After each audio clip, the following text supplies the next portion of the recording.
ओम नमः शिवाय। जय श्री राम। आज हम बात करेंगे डिवोर्स के बारे में। आपने तो बहुत ज़्यादा ये सुना होगा कि सेवन्थ लॉर्ड 6, 8, 12 में चले जाए तो डिवोर्स होता है, जो कि हाँ, ये एक रूल है। पर इसके बाद भी आपने ये भी देखा होगा कि सेवन्थ लॉर्ड 6, 8, 12 में नहीं है, फिर भी उसका नहीं चल रहा है शादी, या मैरिज उसका डिवोर्स हो गया, या अलगाव हो गया, या फिर वो दूर रहने लगे। वैसे तो छठा हाउस सेवन्थ हाउस से ट्वेल्थ है, और ट्वेल्थ हाउस लॉस का होता है, तो वो सेवन्थ हाउस यानी कि मैरिज को लॉस कर रहा है, यानी कुछ ना कुछ प्रॉब्लम कर रहा है। अष्टम हाउस जो होता है वो टेंशन, डिप्रेशन और अलग कर देने का है। तो सेवन्थ लॉर्ड जब अष्टम में जाए तो अभी ये दिखाता है। और ट्वेल्थ हाउस अपने आप में लॉस है, जो सेवन्थ से छठा है, यानी झगड़े के कारण लॉस होना, यानी कि मैरिज का खतरे में आना, या बीमारी के कारण भी बहुत ज़्यादा होता है ऐसा प्रॉब्लम। क्योंकि ट्वेल्थ हाउस लॉस को दिखा रहा है, वो सेवन्थ जो लॉर्ड है, मतलब आपका पार्टनर का लॉर्ड है, वो अपने से छठे में गया है। छठा डिजीज का होता है। तो ये एक सिंपल रूल है, पर इसके साथ भी बहुत सारे ऐसे रूल हैं जो सेवन्थ लॉर्ड का 6, 8, 12 में ना होने के बावजूद भी वो इवेंट हो जाते हैं, जिससे कि मैरिज बहुत ज़्यादा डिस्टर्ब हो जाती है, या डिवोर्स या तलाक तक की नौबत आ जाती है। तो वो कैसे होता है? तो डिवोर्स के अनेक कॉम्बो जो है वो आप नहीं जानते हैं, उसको मैं बताने जा रहा हूँ। क्योंकि एक अकेला ग्रह बैठ के भी ये स्पेशल भाव में, यानी कुछ ऐसे भाव हैं जहाँ पे एक अकेला ग्रह बैठ के ये काम कर सकता है। और साथ ही साथ जैसे कि मैंने दारा कारका भी बताया था, दारा कारका जो सबसे कम डिग्री वाला ग्रह है, और वो यदि 6, 8, 12 में है, या फिर वो भी कहीं ना कहीं मांडी गुलिका से पीड़ित है, तो भी देखा जाता है।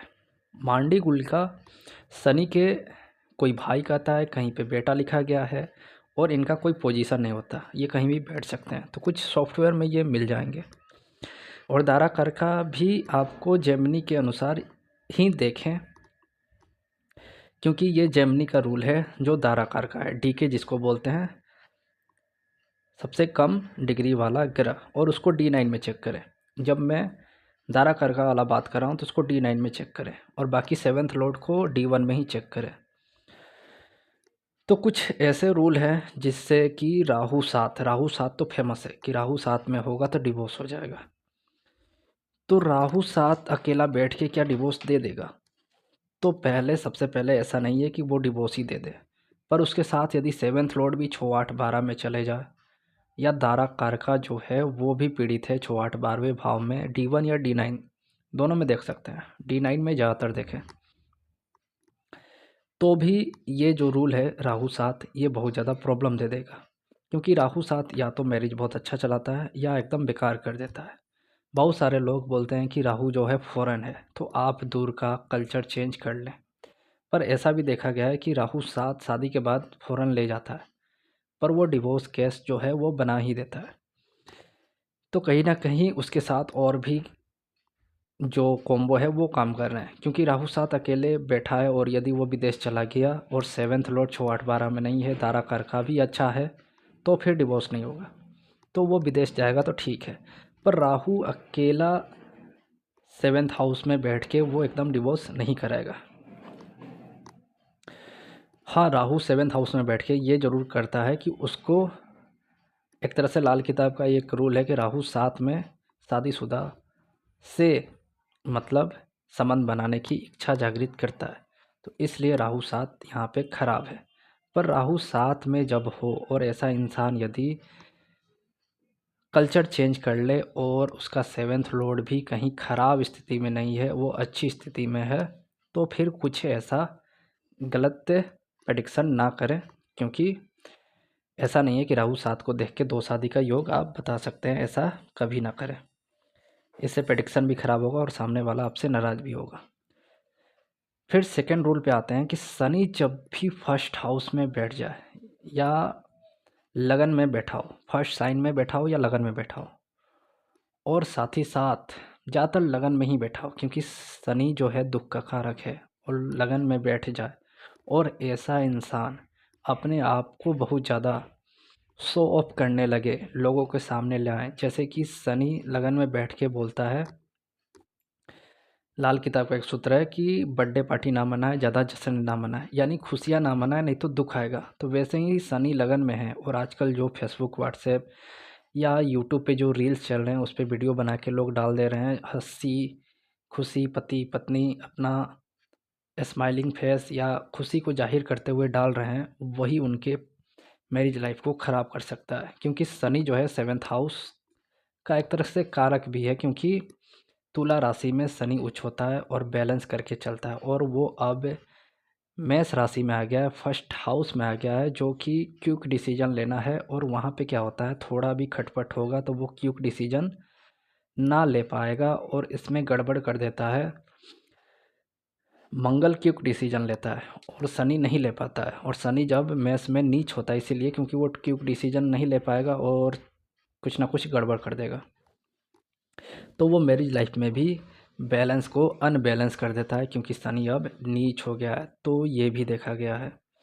साथ ही साथ जुपिटर भी लगन में हो, ऐसे तो जुपिटर लगन में हो तो इतना ख़राब नहीं है, पर देखा गया है जुपिटर लगन वाले का भी मैरिज ख़राब चलता है, जब यदि वो जुपिटर बहुत ज़्यादा ख़राब हो, जैसे कि इस जुपिटर राहु के साथ हो, तो उसका शादी ख़राब चलेगा। साथ ही साथ सेवेंथ लॉर्ड को भी देखें, सेवेंथ लॉर्ड को ज़रूर देखना है यदि वो 6, 8, 12 में है, और साथ ही साथ राहु साथ है, शनि लगन में है, दारा करका जो है वो भी कहीं ख़राब कंडीशन में बैठा है, 6, 8, 7 के लॉर्ड के साथ बैठा है, तो भी ये कंडीशन बनेगा।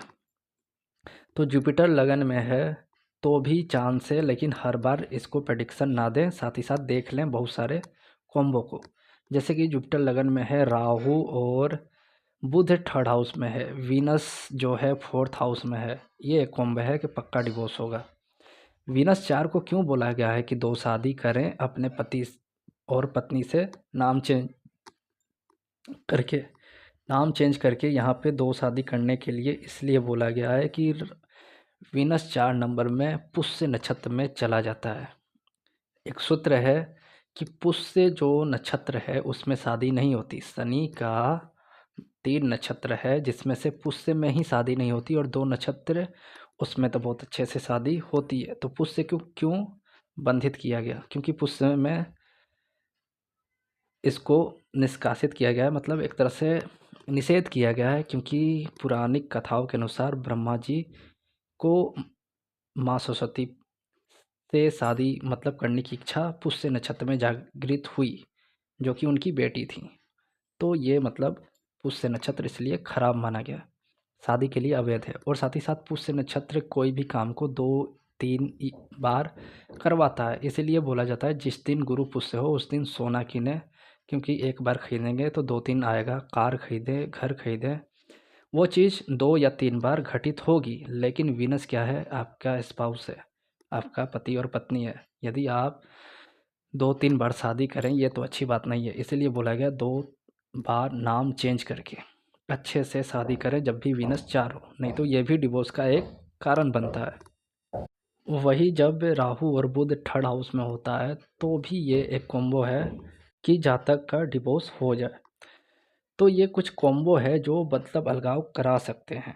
और सेवेंथ लॉर्ड और दारा कारका को एकदम ना भूलें, जब भी ये 6, 8, 7 के साथ बैठें या 6, 8, 12 भाव में बैठ जाते हैं तो पक्का डिवोर्स करा देते हैं। वैसे ही सूर्य साथ, जैसा कि मैंने बताया था, ये इसका डिवोर्स तो नहीं होता है, लेकिन स्पाउस इसको इज्जत नहीं देता है, कुछ ना कुछ खटपट चलता रहता है, और केयर टेक तो एकदम नहीं करता है। वही बुध जब साथ हो तो ऐसे जातक शुरुआती दौर में तो बहुत ज़्यादा स्पाउस की हेल्प करते हैं, पर कुछ सालों बाद क्या होता है कि वो एक दूसरे से चिढ़ जाते हैं और अलग रहने लगते हैं। डिवोर्स तो नहीं रहता है पर वो अलग अलग रहते हैं, जैसे कि आपने टीवी में देखा होगा, वो बच्चे को लेकर एक अलग रह रहा है, फ्लैट में एक अलग रह रहा है। तो वैसा कंडीशन बुध सेवन्थ हाउस में होने से होता है। जुपिटर यदि साथ हो तो ये डिवोर्स तो नहीं है, लेकिन पत्नी क्या करेगी, पति को लेके बाहर चली जाएगी, ये देखने में आया है।